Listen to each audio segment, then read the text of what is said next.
लेकिन live in relationship वाला जो कायदा है, उस कायदे को हमारी वो नॉन मुस्लिम महिला, हमारी हिंदू महिला, हमारी जैन बहन, हमारी पारसी बहन, कोई भी महिला, कोई भी सभ्य समाज की महिला इसको मानने के लिए तैयार नहीं होगी, क्योंकि वो नहीं चाहेगी कि उसकी बेटी बगैर विवाह के किसी गैर लड़के के साथ जो है विवाह वाले ताल्लुकात कायम करे, उसके बच्चे हों। ये असभ्य समाज नहीं है, ये हिंदुस्तानी समाज है, ये भारतीय समाज है, और भारतीय संस्कृति में ये चीज़ ऐब वाली मानी जाती है, इसलिए यहाँ इसको कोई कबूल नहीं करेगा। मिर्जा हाजी असरार बेग, हाजी भाई सीमेंट वाला, प्रदेश डेलीगेट, पूर्व कॉर्पोरेटर मख्तमपुर वार्ड। कुछ दिन पहले गुजरात विधानसभा में यूसीसी का एक कायदा, जो काला कायदा के नाम से मुस्लिमों पे थोपा जा रहा है, उसके खिलाफ गुजरात मुस्लिम हित रक्षक समिति के द्वारा सारे गुजरात की तमाम मस्जिदों में जुमा की नमाज में काली पट्टी बांधकर एहतजाज करें और सरकार के सामने हम एकजुट होकर बताएं कि हमको ये काला कायदा पसंद नहीं है, और हमारी रहनी करनी इस्लामिक कल्चर से लेकर तमाम जो हमको सुविधाएं देना चाहिए उसको सुविधाएं नहीं देकर, और हम पे कई तरह के, चाहे तलाक हो, इसके साथ वक़्फ़ का कायदा हो, इसके साथ हर तरह की हमारी कहीं ना कहीं मुश्किल बढ़े, हम परेशान हो, ऐसे हम पे काले कायदे थोपे जाते हैं।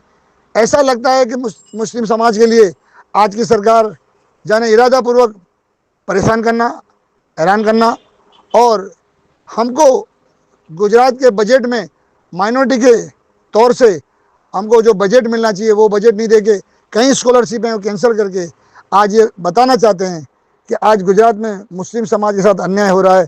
उसके खिलाफ जो लोगों ने मस्जिदों में आकर काली पट्टी लगाकर जो एहतजाज करा है, जो विरोध किया है, तमाम लोग आज समाज के तमाम आगेवान और तमाम को मैं मेरे दिल की गहराइयों से मैं शुक्रिया अदा करता हूँ। और हर हमेशा जब भी समाज के खिलाफ जो आवाज़ उठे, जो समाज के लिए बात बने, तो हर आदमी साथ साकार दे, ऐसी आशा रखता हूँ। इस कानून को बिल्कुल माना नहीं जाएगा। जिस तरह से बात की गई कि महिलाओं को इस बिल की कतई ज़रूर नहीं थी और इन्हें भी नामंजूर है, कोई इस बिल से फ़ायदा नहीं है, तो हमारे साथ यहाँ पर मस्तूरात महिलाएं भी मौजूद है। उनसे हम बात करते हैं कि इस बिल को लेकर जो है क्या मानना है। बिल्कुल गलत बात है।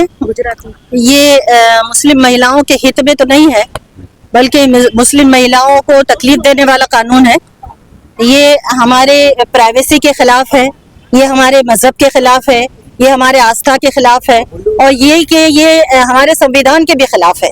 ये बिल्कुल अनकॉन्स्टिट्यूशनल है कानून, और बिल्कुल ये काला कानून है जो पारित किया गया है असेंबली के अंदर। हम तमाम मुस्लिम महिलाएं जो है इसको पुरजोर आवाज में इसका विरोध करते हैं, और हमें किसी भी हालत में ये काला कानून काबिल कबूल नहीं है। क्यों? इसलिए कि हमारे पास हमारे पैदा करने वाले खालिक और मालिक की तरफ से भेजा हुआ बहुत ही बैलेंस्ड, बहुत ही मुतवाजन, एक ही नेचुरल कानून मौजूद है जो हमें जिंदगी गुजारने का तरीका देता है। लिहाजा हम इस काले कानून की किसी भी तरह से पाबंद नहीं है, पाबंदी नहीं करेंगे। ये अगर हमारे ऊपर जबरदस्ती थोपा भी जाएगा तो भी हम इसको पाबंद करने के लिए अपने आप को तैयार नहीं करेंगे। लिहाजा ये बात बिल्कुल वाज़ेह है कि ये काला कानून इस्लाम के खिलाफ है, मुसलमानों के खिलाफ है, हमारी शरीयत के खिलाफ है। ये कानून तो इतना काला है और इतना खतरनाक है कि ये काम तो हमारे दुश्मन अंग्रेजों ने भी नहीं किया था। वो आए थे और उनके सामने जब ये दस्तूर बन रहा था तो उन्होंने भी 1937 में शरिया एप्लीकेशन एक्ट बनाया था और उसमें मुसलमानों के पर्सनल लॉज को बाकी रखा था। आज इन्हीं लॉज को खत्म करने की कोशिश की जा रही है। तो हम ये पुरजोर आवाज में आप लोगों के साथ सामने और आप लोगों के माध्यम से गवर्नमेंट को ये कहना चाहते हैं कि गुजरात की मुस्लिम महिला किसी भी हाल में यूसीसी को हम यूसीसी भी नहीं कहना चाहते, क्योंकि ये यूनिफॉर्म सिविल कोड है ही नहीं। इसमें आदिवासियों को बाकी रखा गया है और ये सीधा सीधा मुसलमानों पर एक तरह का इस्लाम के ऊपर हमला है। तो हम किसी भी तरह से इस काले कानून को पसंद नहीं करते, हम इसको रिजेक्ट करते हैं, पुरजोर आवाज में रिजेक्ट करते हैं, हम नहीं मानते हैं, हम किसी भी हाल में यूनिफॉर्म सिविल कोड को मानने के लिए तैयार नहीं है। अच्छा, दूसरा ये शरीयत पर तो हमला है ही, लेकिन ये दिखाया जा रहा है कि देखिए हम अब्दुल का स्क्रू टाइट कर रहे हैं, लेकिन दूसरी तरफ जो व्याभिचार है, हिंदू धर्म में भी व्याभिचार को बढ़ाया जा रहा है। क्या कोई मुस्लिम माँ ये बर्दाश्त करेगी कि उसकी बेटी जो है वो लिविंग में किसी के साथ जाकर रहे? तो हिंदुओं के लिए भी खतरनाक है ये कानून। जी बिल्कुल, ये कानून जो यहाँ पर हमसे ये यूसीसी के जरिए कहा जा रहा है कि हम महिलाओं के हित में बात कर रहे हैं और खासकर मुस्लिम महिलाओं के साथ के हित की बात वो लोग करते हैं, तो बहुत गलत बात है वो करते हैं। एकदम धोखा है जो महिलाओं को दिया जा रहा है, सिर्फ मुस्लिम महिलाओं को नहीं दिया जा रहा है, ये सारी महिलाओं को धोखा दिया जा रहा है, क्योंकि यहाँ पर इन्होंने 4 पत्नियों के जरिए से, जो कि प्रैक्टिकल है ही नहीं। आप ईमानदारी के साथ सर्वे करने निकलेंगे तो हमें पता चलेगा कि कहीं भी किसी मर्द की तीसरी चौथी बीवी तो आपको मिलेगी ही नहीं। हाँ, हो सकता है कि दूसरी बीवी हो, लेकिन उसका परसेंटेज भी आपको 0 पॉइंट कुछ मिलेगा। तो जो चीज है ही नहीं उसको उठाकर ला रहे हैं, तो बिल्कुल गैर मुहज़्ज़ब चीज है, इसको लाने की कोशिश की जा रही है, पीछे से रास्ता खोला जा रहा है। एक तरफ से कहा जा रहा है कि दूसरी बीवी आपके लिए मान्य नहीं होगी, और दूसरी तरफ ये कहा जा रहा है कि आप लिव इन रिलेशनशिप के जरिए आपके घर में एक पत्नी है और बाहर एक दूसरी लड़की के साथ आप जो है रिलेशन बना सकते हो। तो ये कितना गद्दा कानून है, ये कितना घटिया कानून है, ये कितना असभ्य कानून है और कितना गैर तहजीबी मामला है जो हमारे ऊपर लादने की कोशिश की जा रही है। तो मुस्लिम महिलाएं तो जरूर इंशाल्लाह इसको रिजेक्ट करेंगी ही करेंगी, लेकिन लिव इन रिलेशनशिप वाला जो कायदा है उस कायदे को हमारी वो नॉन मुस्लिम महिला, हमारी हिंदू महिला, हमारी जैन बहन, हमारी पारसी बहन, कोई भी महिला, कोई भी सभ्य समाज की महिला इसको मानने के लिए तैयार नहीं होगी, क्योंकि वो नहीं चाहेगी कि उसकी बेटी बगैर विवाह के किसी गैर लड़के के साथ जो है विवाह वाले ताल्लुकात कायम करे, उसके बच्चे हों। ये असभ्य समाज नहीं है, ये हिंदुस्तानी समाज है, ये भारतीय समाज है, और भारतीय संस्कृति में ये चीज़ ऐब वाली मानी जाती है, इसलिए यहाँ इसको कोई कबूल नहीं करेगा। एक आखिरी सवाल, ट्रिपल तलाक से एक मुस्लिम महिलाओं को कितना फ़ायदा हुआ? आपसे एक तंजीम चला दे, आपके पास ऐसी महिलाएं आती होगी, ट्रिपल तलाक से नुकसान है या फ़ायदा है?